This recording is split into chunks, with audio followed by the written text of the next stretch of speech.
પ્રભુ ઈસુના ગૌરવી નામમાં આજની સવારની પ્રેમી સલામ. Praise the Lord, hallelujah. પ્રભુનો આભાર માનીએ છીએ આજે સવારે સપ્તાહના અંત દિવસની ભેટ માટે અને પ્રભુની કૃપા દયા ભલાઈ માટે આભાર. અને અત્યારે આપણે પ્રભુનો શિષ્ય કે સેવક માર્ક વિશેની વાતો જોઈશું.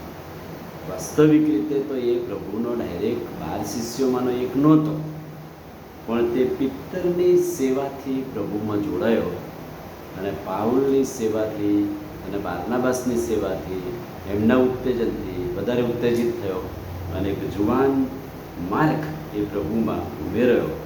યરૂશલેમમાં એનું ઘર બહુ વિશાળ અને મોટું હતું અને એટલે ઘણા બધા વિશ્વાસીઓ ત્યાં ભેગા થઈને ઈશ્વરનું ભજન કરતા હતા, ઈશ્વરની આરાધના કરતા. અને જ્યારે પિત્તર જેલમાં હતો ત્યારે આ જ ઘરની અંદર એના માટે પ્રાર્થના કરવામાં આવી. પ્રભુએ પિત્તરને મુક્ત કર્યો અને પિત્તર સીધો જ માર્કના ઘેર આવ્યો કે જ્યાં લોકો એના માટે પ્રાર્થના કરતા હતા. પહેલો પિત્તર 5 અને 13 પિત્તર તેને મારો દીકરો એવું સંબોધન કરે છે. એટલે કે ખ્રિસ્તમાં એ આત્મિક રીતે એના પિતા કે ગોડફાધર હોઈ શકે. પાઉલ જ્યારે રોમમાં 2 વર્ષ કેદ હતો ત્યારે માર્ક તેની સાથે હતો, તેને ઉત્તેજન આપે છે. તેથી પાઉલ તેને સાથી કર્મચારી, સાથી કામદાર કહીને ઉલ્લેખે છે.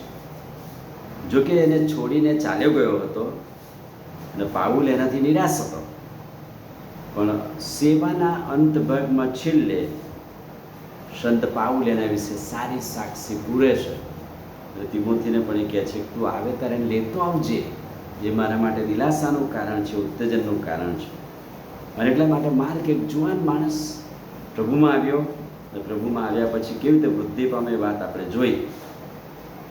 સંત માર્કે એની સુવાર્તા લખી. એ લેખક હતો માર્કની સુવાર્તાનો. તેણે પિત્તર પાસેથી, પિત્તરના મોઢેથી ઈસુની વાત જન્મથી લઈને મરણ સુધી, પુનરુત્થાન સુધીની એમના ચમત્કારોની વાત, શિક્ષણની વાત શીખ્યો અને લખવાનું ચાલુ કર્યું. અને પ્રભુ ઈસુ ખ્રિસ્તનું જીવન ચરિત્ર એણે લખ્યું. લગભગ 63 70ની સાલમાં એણે આ સુવાર્તા લખી. અને મોટે ભાગે આ સુવાર્તા રોમમાં જેઓ